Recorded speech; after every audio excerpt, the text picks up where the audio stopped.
Hello everyone, friends, followers. Please subscribe my YouTube channel, Papio Electrical Electronics. Thank you and God bless us. Okay, let's start. For complete solar power connection with solar charge controller and inverter. First of all, don't forget to subscribe Papio Electrical Electronics. Complete solar panel connection with solar charge controller and inverter.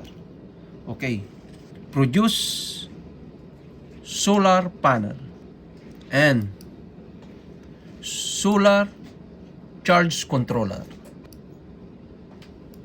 and MCB, direct current miniature circuit breaker. Then SPD for the ground. Then inverter. Then battery. 12 volts battery. Then DC lamp, direct current lamp, 12 volts. Then AC lamp for 220 volts. Okay, now let's start the connection. SPD connect to the ground. Then solar panel connect to the direct current miniature circuit breaker. Okay. Then the positive connect to the SPD. Then the negative connect to the SPD for the ground. Then solar charge controller connect to the direct current MCB breaker.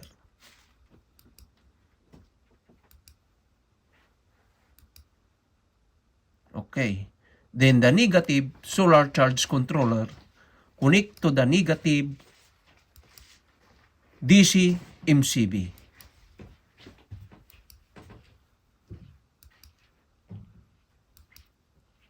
Okay. Then the positive of solar charge controller connect to the battery, positive terminal, the battery.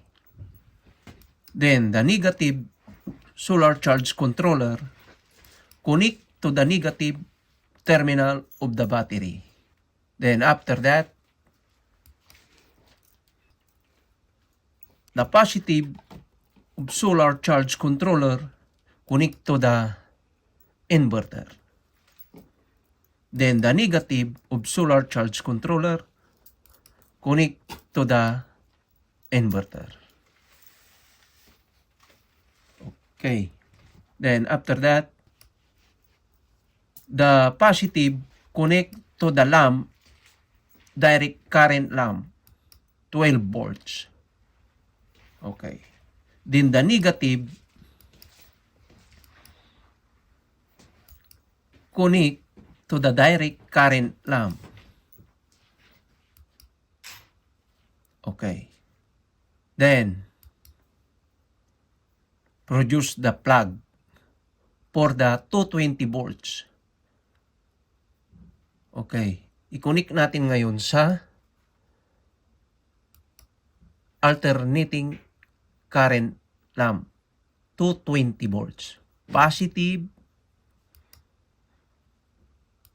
then the ground sa alternating current lamp. Okay. Now, pag ito isinaksak nyo sa inverter output, mayroon kayong 220 volts na lalabas. Okay. Ngayon, sa susunod kong video, itong mga wire na ito at saka solar panel, MCB, dapat may computation with Ohm's law para safety tayo.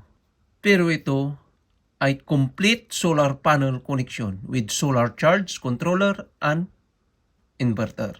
Ngayon, sa susunod kong video, abangan nyo, papakita ko sa inyo kung paano mag-compute ng capacity of wire and circuit breaker. Okay guys, thank you for watching.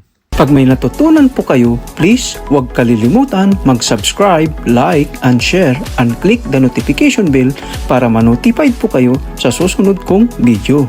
Thank you, and God bless us.